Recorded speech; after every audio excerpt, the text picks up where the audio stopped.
Hey guys, and welcome to Storm at Winning Time Storm, and today we're going to do something I've never done before. I was shown how to do this by my coach Joe McGlenn at Proline Archery. I want to take a second to thank Joe and Proline Archery for letting me have this device, which is an arrow spine tester, which we're going to show you how to use this and why are these arrows are so good. And today we're going to test the Easton X2712s.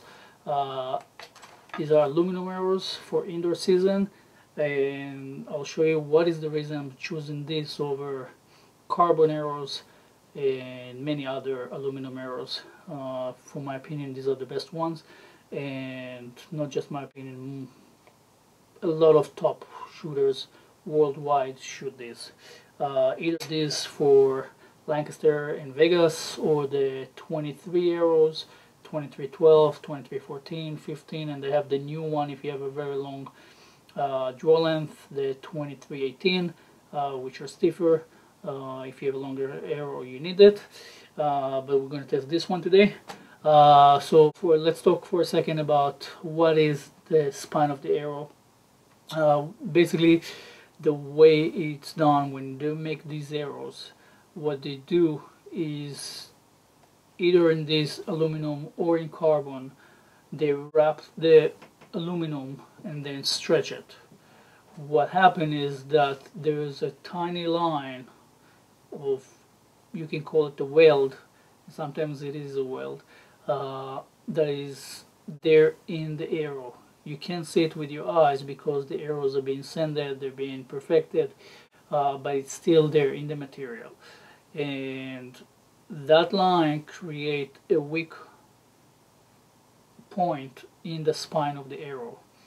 And it's very important to know where it is because the arrow is going to tend to flex to the direction of the spine, the weak spine actually, or the stiff spine.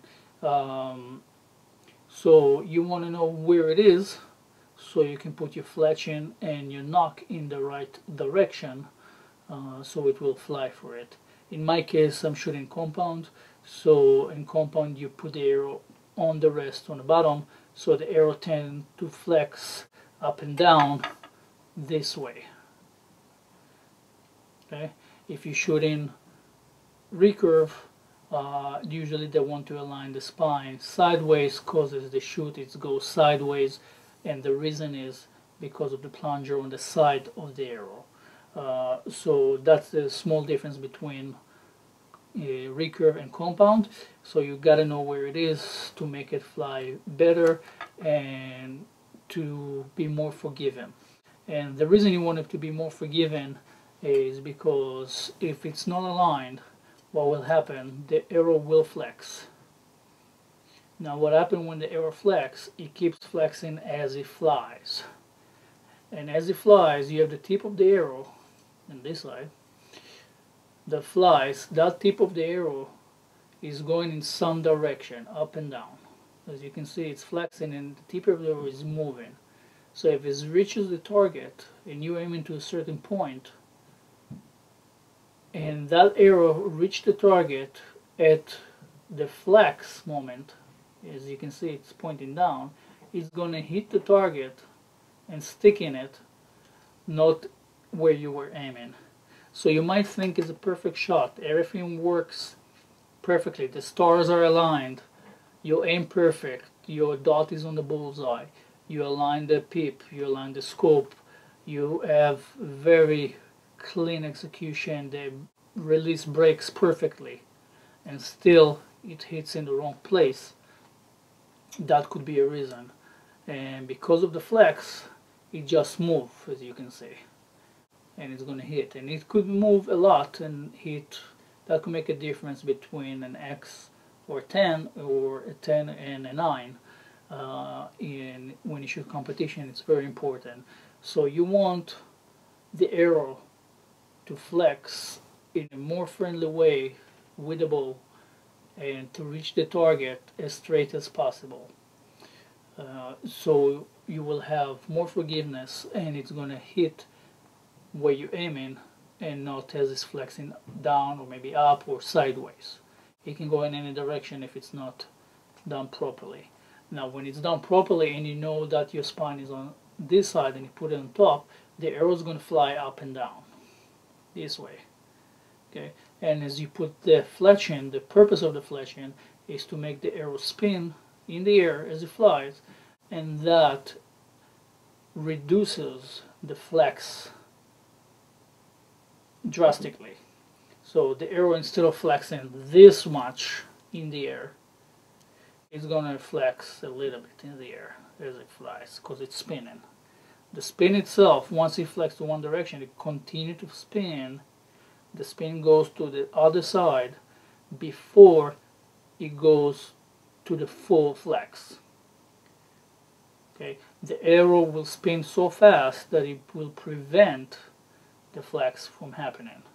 So there will be some flexing, but much less.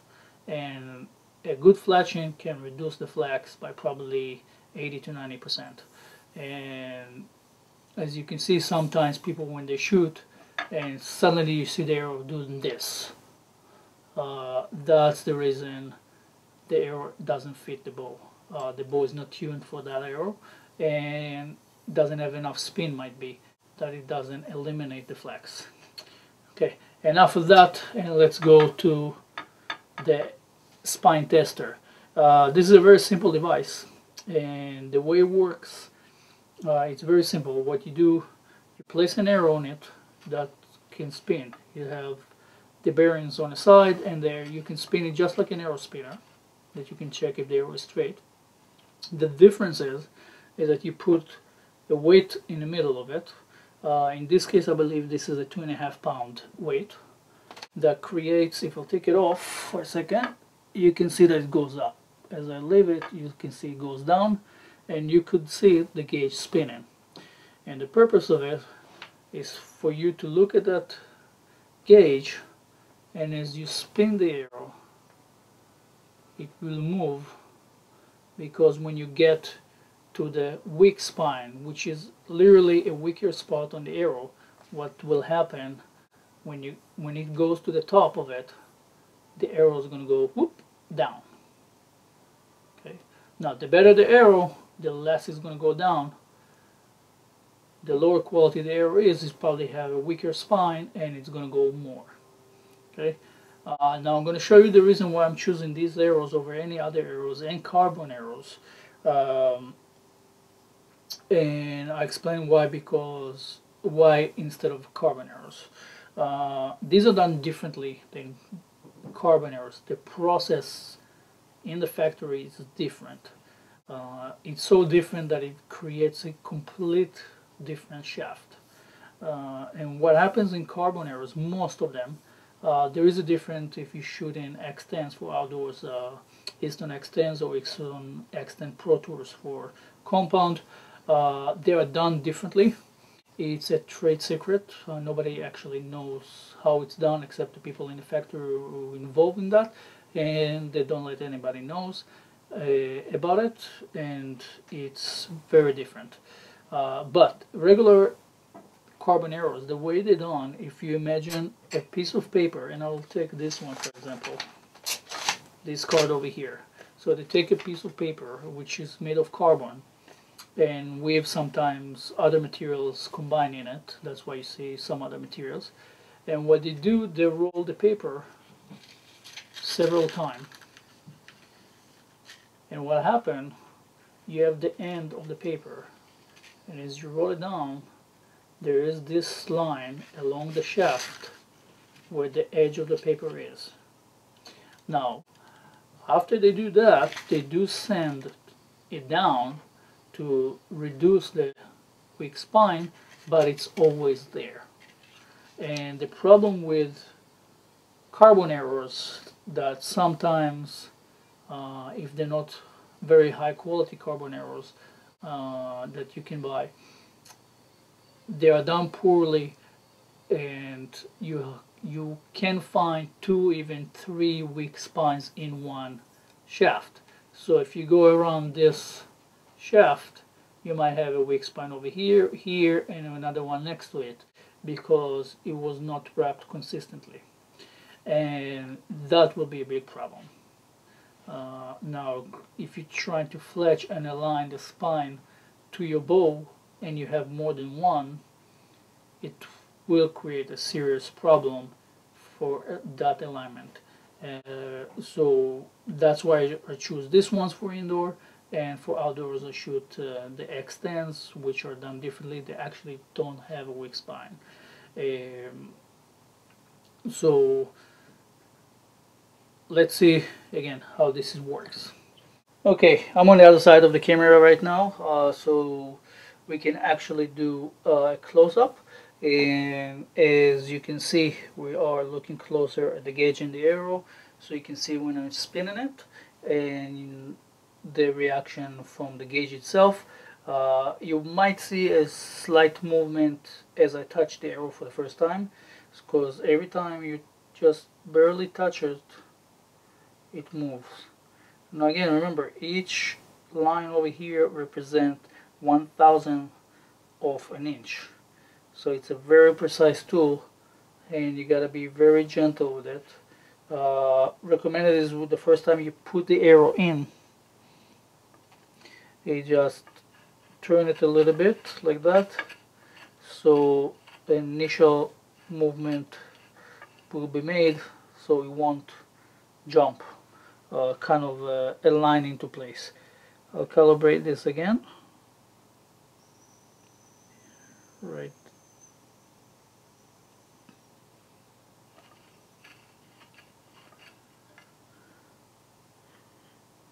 there, and let's start spinning it gently so we can see.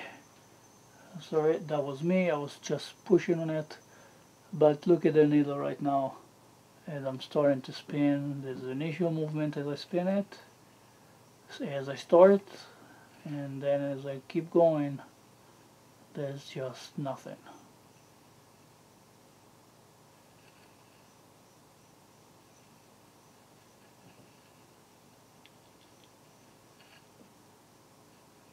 Okay,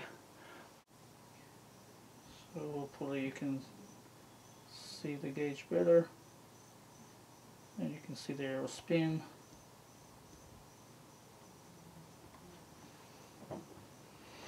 Alright, again, tiny movement here, move the weight away from the gauge, get it to the saddle, calibrate it, and you will see only a slight movement when I start, when I put my hands on it. And that was it, and then after that you can see the needle barely moves about 1/4 of 1,000 of an inch, which is nothing.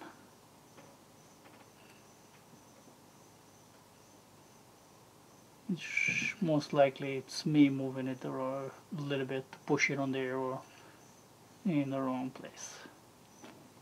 Alright, so that sums the video for today. This is how you test arrows for the weak spine. Just remember, every arrow has one, even the best one like this, but these arrows that I'm using, the weak spine can barely be detected. So we're talking about Easton X2712. These are the biggest arrows you can use for indoor. Most competition you cannot use them. You can only use them in Lancaster, Vegas, and Kings of Archery. There are probably more events that you can use them that simulate those events, but any other events, not especially not USA Archery, World Archery. The biggest arrow you can use is 23. So we're going to test that later as well, 23 arrows, but for now I'm making this one for coming Lancaster and Vegas. Those are the first event that I'm going to do, and we'll see how it's going to go. I'm going to test the rest of the arrows over here, but that's going to take a long time, so you'll have to let me do it by myself. And until the next one, storm it and you will win it.